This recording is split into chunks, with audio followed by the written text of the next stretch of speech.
Hey guys, welcome back to another episode of Thief Simulator.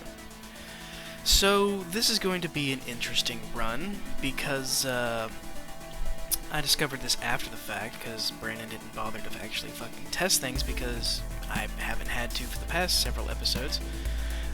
This is going to be a post-commentary run because OBS decided to shit on me again and did not, in fact, record my microphone audio during this. So what I'm saying here is we were given a job to go to 208 and replace a painting. And it's that our last job. And so what we're planning on doing is we're going to do that, but before we do that, there's this job over at 205 where we have to steal a curved TV on the second floor. And so that's what we're going to do. And I'm just explaining, or I'm just here showing that we don't know, for 208, we don't know their routine because I didn't bother to buy it. I don't think it was even available to buy. But 205, that's the guy whose car we stole. He's the music guy. He's the guy whose car we stole. So he's about to be home, and we know exactly where he's going to be home at. So, while this is all going on, we're going to run over to 205, steal the TV, and then we're going to do 208. So, that's going to be this for now. I really wish it would have picked up the audio, because there was some really cool things that I was doing and really cool things that I was saying, but I'll try to remember those things as we go through this, because I'll try and watch it and tell you from our perspective, or tell you from a post-episode perspective. What I did is I transferred all the stuff from the car into here, and I put the things that we didn't need in the car, because we don't need, the key fob thing, we don't need the car lock remover, we don't need any of that stuff. So we're just going to leave that in the van. And as usual for 205, there's this vine on the back that allows us to get in and out. So that security guard is always, like at this time, is at the front of the garage. So we don't have to worry about him coming around here until way later. Like towards the night shift. So all we're going to do is we're going to pick a window. And because there's no glass break lock on, or glass break alarm on it, we're just going to break a window very gently and get in. And of course, I want to say, I remember there was a way that you could close the window from the inside, but I guess that's not true. So I come over here and I figure out which wires, like this one, and this one, and then this one right here. Trace it along to make it easier. We'll turn off all the cameras for the property, specifically that one that's right behind us, because I've run into that one so many times accidentally, it's stupid. There's a guitar that's worth a pretty penny, that violin's worth some money, but we're after neither. There is so much stuff to steal in this guy's house that is high value. In fact, I didn't even bother to check the bathroom. I think there's a phone in the bathroom. But as we're walking by, I notice, hey, there's a clock. We're going to take the clock, because it's an antique clock worth $1,400. And it's 10 times experience, because we haven't stole it from this property yet. So, come in here, steal the headphones. I'm pretty sure, yes, I did steal the headphones. And then, because we're here for, this job is literally a smash and grab. We are, well, not really a smash, but that would smash. In real life, that would smash. But we just yeeted out the window on the second floor, drop down to the first floor, jump over, and then we just gotta take this TV to the van, which has the doors already open. Now here's the funny thing. Right about here, once we crest that view, that red eye turns on. That security guard can actually see us carrying this TV. But because we're outside the property, he doesn't even think to acknowledge us, which is hilarious. So I move the clock and the headphones into the box, and then we make our way over to 208. And there's some creative driving that goes on. I almost run into a tree. And then I run into a bump right over here. I think it was right over here. Where I just hit it just a little too fast. Yep, right there. There's $10 gone. Blow through that crosswalk. Scare the shit out of both of those little guys. And then we run into 208 once we get over parked on the side. Now, I forgot that there's that well, I didn't forget, I just didn't acknowledge it. There's a parking spot over on the side. But instead I opted to go over here because right here is where we get in and out. And so I creatively drive down here through the trees, which later turned out to be very interesting getting out of here once we completed this. But because of where I parked, no civvy's gonna like walk by it and be like, hey, there's a car blocking you. Or there's a car blocking this direction. So we don't have to worry about that.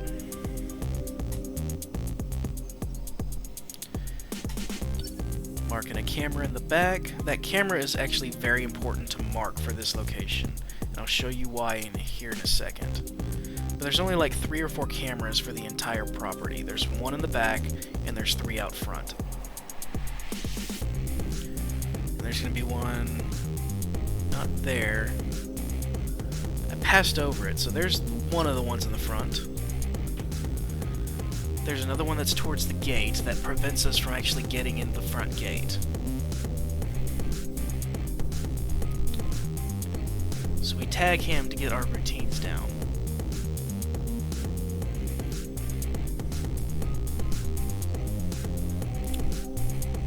So there's that camera. That blocks us from getting in there. We could hack that pad, and we could walk through the front gate. The camera will see us, and we will be, determined to be dumped. So what we do here is, there's the 3rd camera. There might be a 4th. I don't remember there being a 4th, but it's inconsequential because we've already got the main cameras that we need to worry about. So we climb over this. There is a way back over that same spot, but to get back to this spot, later on is very difficult.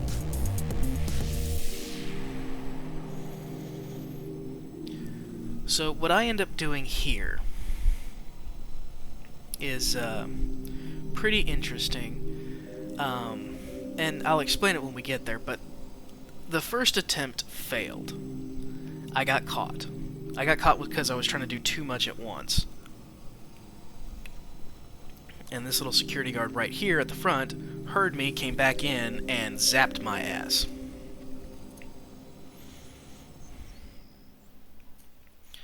So, there's that you have to contend with. And see, that little red eye is getting noticed. That's because that guard over there can barely see us through the bushes. So, what I do is I jump over here, and I run across the front, because there are no cameras that we have to worry about across the front. Except that one near the front door. Now that guard for a moment, for just a blink of a moment, saw us, but they have to stare at you pretty hard for you to get noticed. So, the thing about this camera is, it blocks us from walking directly over to where that little shed is, which behind the shed is where the painting is.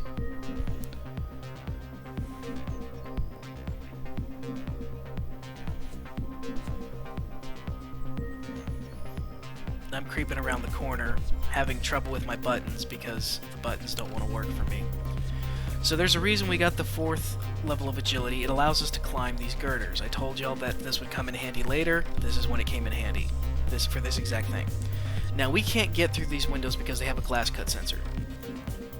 But what I show you is a trick for how you get into the house. Considering that 2/3 of this house is basically watched at all times. Now I show you how the hacking laptop works by allowing you to hack things, terminals, from a distance. It's not a great distance, but it is a distance. Oh, look at that, it's called a steelbook. That's funny. Now, what I didn't realize was I was hacking the window sensors, or the window shade sensors, to deactivate them. But here's the kicker. It doesn't deactivate the glass cut sensor. At least, I have never successfully determined that. So, once I actually figured out that, you know, the painting was over there, and that I can't just go down and walk over there, I believe I do go down to check and see if I could squeeze some spot. Yeah, there's that spot next to the house, and you could theoretically make that jump, but it's not recommended. It is definitely not recommended. So what I end up showing you is how we get across to over there. And at this point, I posed a very important question. How's your tightrope walking skills?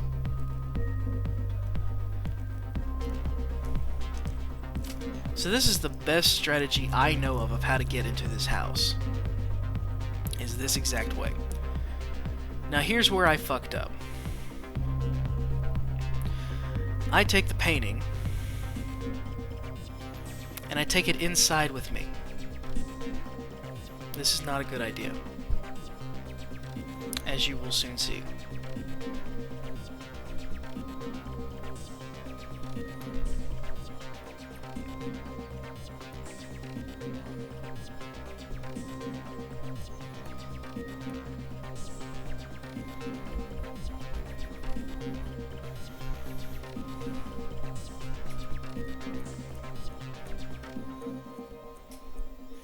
So I lockpick this lock.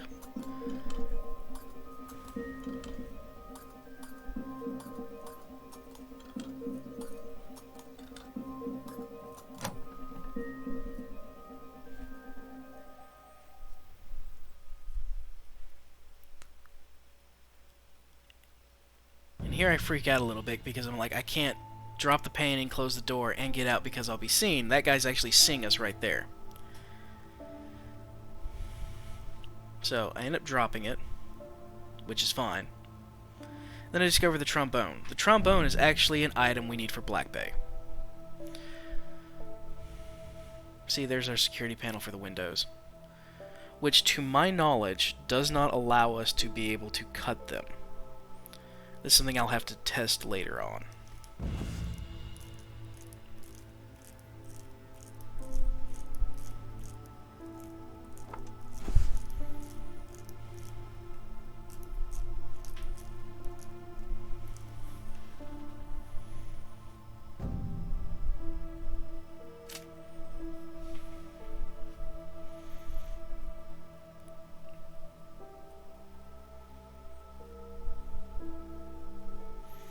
So, I run over here to close the door. He heard it, but it didn't boop him too scarcely. And here's the funny thing.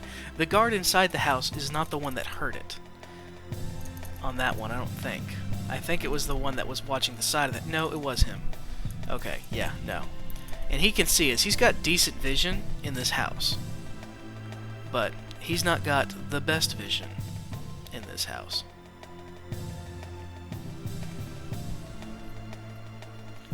So, there's multiple of these things.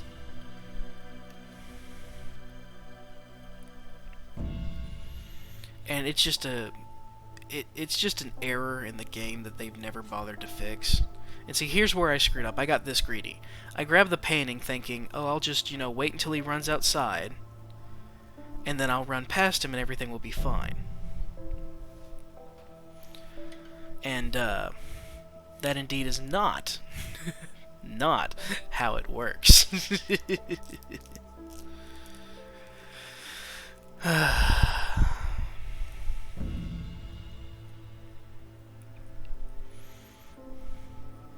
See, I end up going and hiding in the kitchen. And there's a way that you can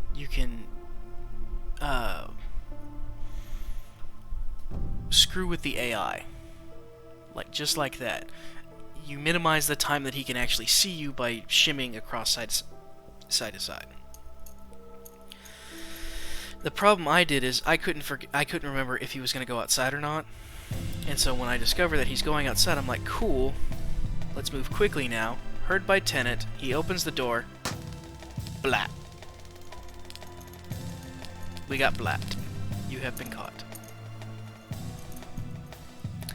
This attempt goes much, much better though, because I decided we're gonna go do no nonsense, because I was trying to be super sleuth and super awesome, and I ended up fucking up, so I was just like, fuck it, we're gonna do this now.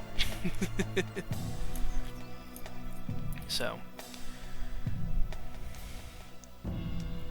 I ended up hitting the wrong button there to tag the light, because the F key is for flashlight. The G key that I have put on there is for marking someone or something, like a camera, for example.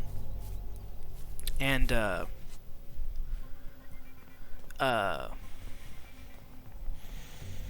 ended up hitting the F key and hitting the flashlight and turning that on. I ended up ignoring the camera right here next to the front because, again, it's a camera that is a non-issue. We will never be in a position where that camera is an issue, because we'll never be coming in or out the front. I remember when I first played this mission on my personal file some time ago. I thought that there was a way. To get through that front gate.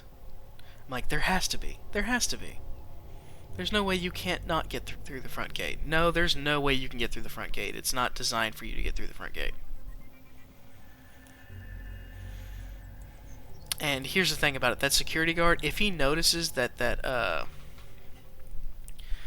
car gate is ever open, like, here's some funkiness about that.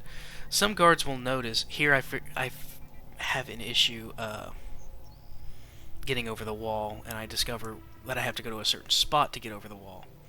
But the guards are somewhat finicky depending on circumstances. Some of them have no problem. Some of them have absolutely no problem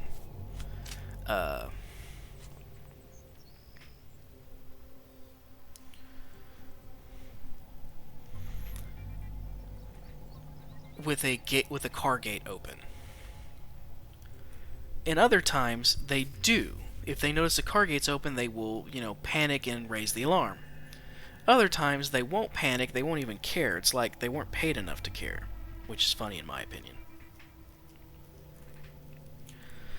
So, I'm explaining here that, what we're going to do is we're going to change things up. We can't cut the glass, but we can still open the windows. And so we go and test our tightrope walking skills again.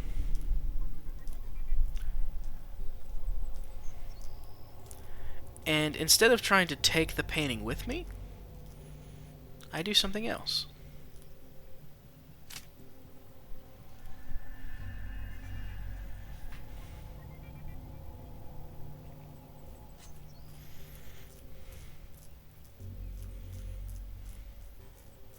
If my guy will, I can't believe I stood here this whole time trying to explain this. It's like, we gotta time it right for us to get past that door so that that guard doesn't see us when we're picking the lock. Here I throw the painting over that wall, and there's a reason. Now, I think what I did here is I was trying to figure out the timing of when this would happen, and I screwed up. I was planning on him going back outside, and instead he walked back to his original position. He didn't walk outside, he walked back to his original position, which means he saw us there for a moment picking that log. But because they have to watch us for a moment, and see, I screwed up and didn't hold the button down, and he ended up hearing us close the door. So, because they have to, a security guard has to view you for a certain amount of time, they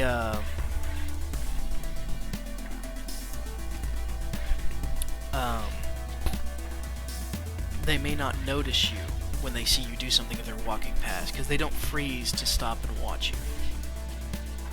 Instead, they just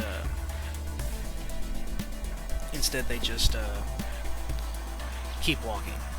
It'd be much harder if a guard thought they saw something and they stopped in their place to look. But they don't. They keep moving, they keep doing their thing. hiding here behind the fridge is like one of the best spots, because when you get that creep going, you can notice. And if you watch him, he's going to twitch here in a second. Yep, he twitched, and then he walks right back outside. And that's your signal that he's going to be outside. And see, how I prevented getting caught that time was, I walked up, and when I noticed that the little corner where it's like he's hearing me started to get red, I crouched and slowed down. Because he's going to be out there for a few seconds, so I got a few seconds. Crouched and slowed down, and his detection basically goes, oh, well, I guess I didn't hear anything, and he just kind of ignores it, and that allows me to, you know, run back up the stairs. Here there's some clipping issue, and there's supposed to be, I think there's supposed to be plates or something in there. Don't quite know. We see that again later in another cabinet where there's a locked phone, or a damaged phone.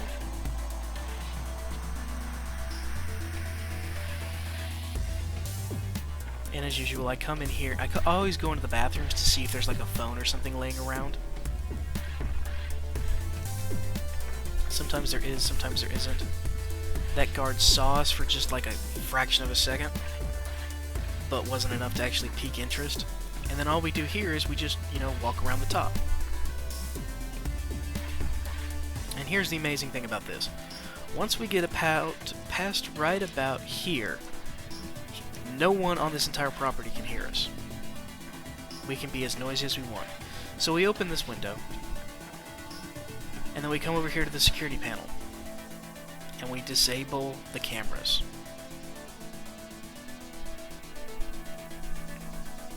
And of course, when trying to figure out which wires to cut, trace them back from the battery. You have to cut all the wires to the battery. Once those wires have been caught, things are good. That guy noticed us from here. That's not a great thing, but that's alright. There's another camera, so I think there's a total of 5 cameras on the front end and 1 on the back. Which, again, most of the ones on the front are not an issue. They are a non-issue. So here I was trying to tag him because I had run out of their time for this routine. So I saw where he was at. I was like, cool, I can get that. There's that electric guitar. That's worth some money, but it's a bit too big for the value. Like 7 volume and $250 is not bad. But you know what's better? A clock for 10 volume that's worth $1,400. Which I go ahead and take this clock, I think. Did I not take the clock? I guess I didn't. But those watches are always good money. Small little things like that are always great money. And of course, we come into the little kid's room. We notice some things. And as always, like I have done in every kid's room, I steal the piggy bank. Then I discover, hey, there's a mouse here. We need that for Black Bay, so I take it.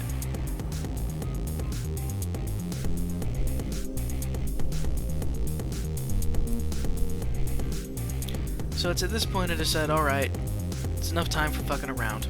We got shit to do. So, wait for that guard to move back into position. Because he's in the forward position now. If we get out here, he might see us. He might not. I don't like to take chances on that.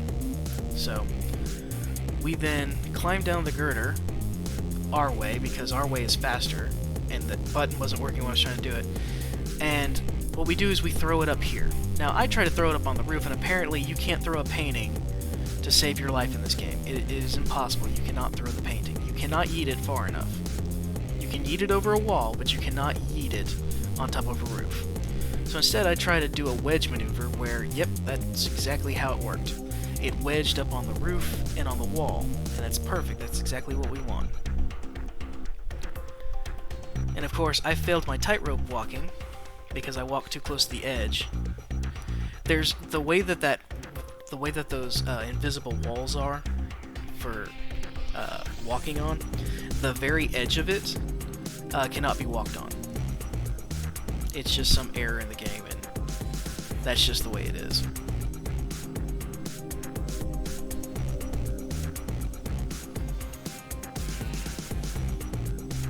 So we walk over here, careful to walk onto the area we can, and we pick up the painting. And then we yeet it through the window.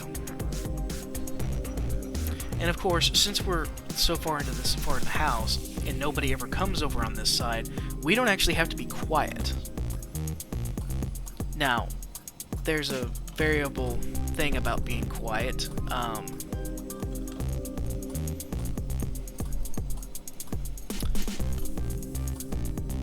As long as we don't make like explosions or, you know, gunshots or break anything, they won't hear us.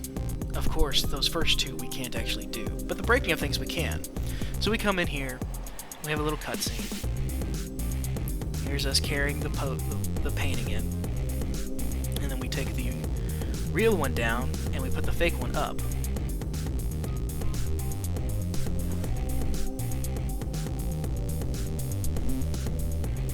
Test out the night vision to see if it was worthwhile doing, and it wasn't. It was just easier to use the flashlight. So then I decide we're going to check some things. Oh wow, that keyboard moves with the drawer. Neat. Then I discover there's a phone that was clipping. Remember we mentioned that earlier? There's another mouse. I go, we don't need it. It's fine. And then notice I'm opening up everything really loud and quick.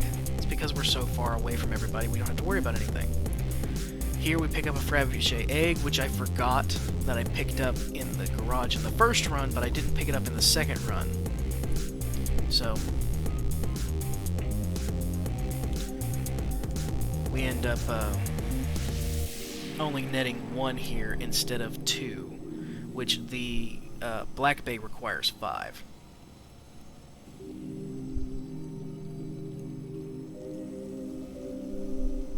And now I'm just, you know, eyeballing some stuff, seeing if there's any other small valuable things that we can take before we leave. The cameras are still disabled, and I go, you know what, we should probably leave. It's like, I noticed that little green icon, it's steal or break the curved TV from the other mission. It's sitting in our, yeah, I ended up taking that clock, okay.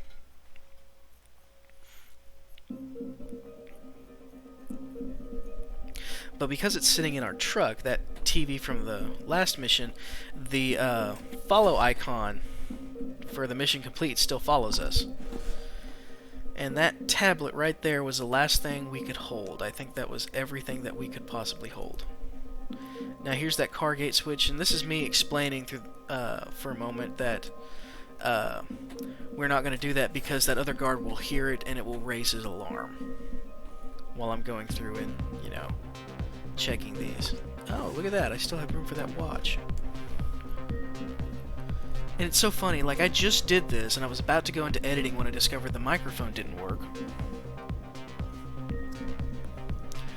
And I'm catching on things that I didn't catch on the first time. But, after I pick up that stuff, I'm like, okay, let's get out of here while the getting's good. We spent way too much time here. Besides, this is the last mission before we're free men and we can, ravage and pillage whatever we want. So I look over here and I'm like, okay, so how do I get out of here? Because I got down here. How did I get out of here? Because of creative driving, I got down here real easy, and during the day when I could see more. At night it's a little harder to see. So I start driving and I hit a rock. Because I am so awesome. And I'm literally saying in this, all we gotta do is get away without hitting anything, and then I hit the rock. Like, literally as I say that, I hit the rock. And then we drive off.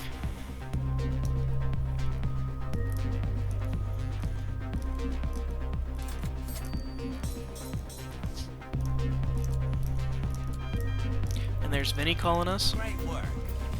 Send us the painting on Black Bay, and then we'll be done with you. I promise. See, guys, he says he'll be done with us. He promises.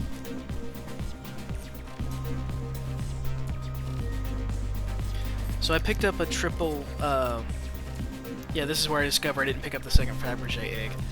I picked up another triple candlestick holder. Candlestick holder. Because we needed that to complete a thing for Black Bay, and there's only like 3 of them in the entire game, if I remember correctly. Those I'm explaining, those 2 guitars are at 205 where we were, and we could have grabbed those, while we were also there, but it's also slightly risky and, you know, sometimes not worth it.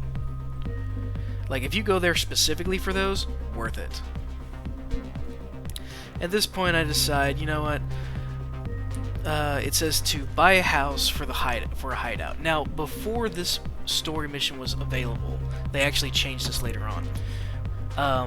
You could actually complete the game before buying the hideout, and you were given it after the fact. Now they introduce it as part of the story. Here I discover that we forgot to unlock the phone, but that's okay because, you know, we got a $5,000 freaking TV that we're gonna just take, and we're gonna sell to Pawnee. And of course, there's Pawnee. Welcome back.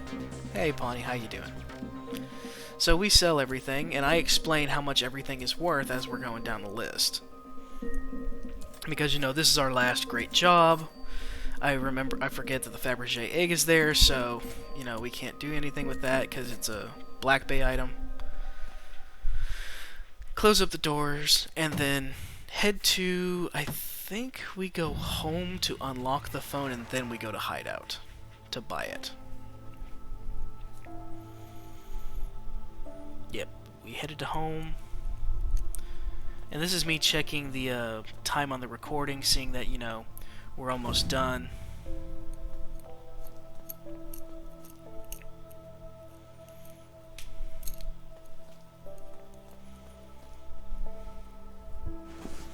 So here we are, put the Fabergé egg away, pick up the hacking tools.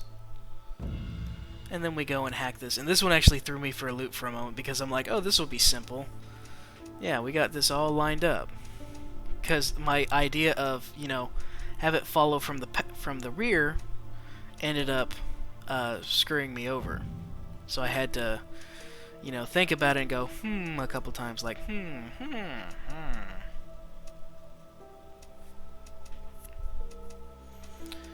And I'm just like, at some point, this is just gonna have to work. And then I figure it out. And it's like, okay, let's finish this up and go towards, or go to the hideout and buy the hideout. Because, you know, we need a house. We can decorate it and shit.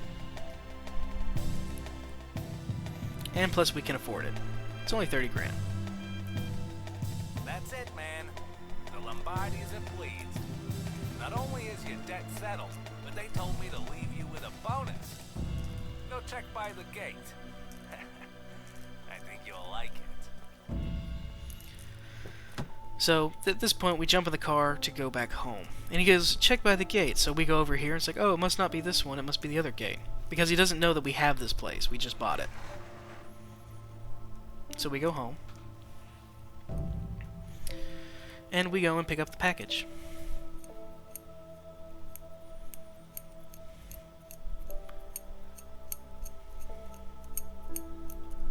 And this is how it ends.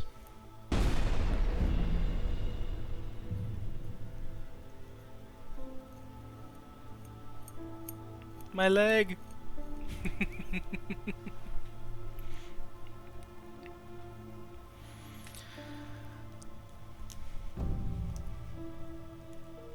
What's that? The crowbar moves.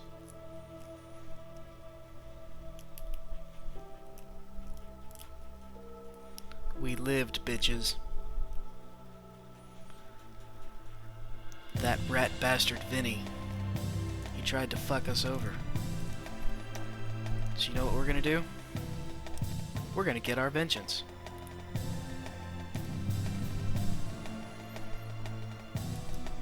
And this is me doing this little roleplay spiel of how we're gonna go and get Vinny and get our vengeance and have our revenge. And that's it.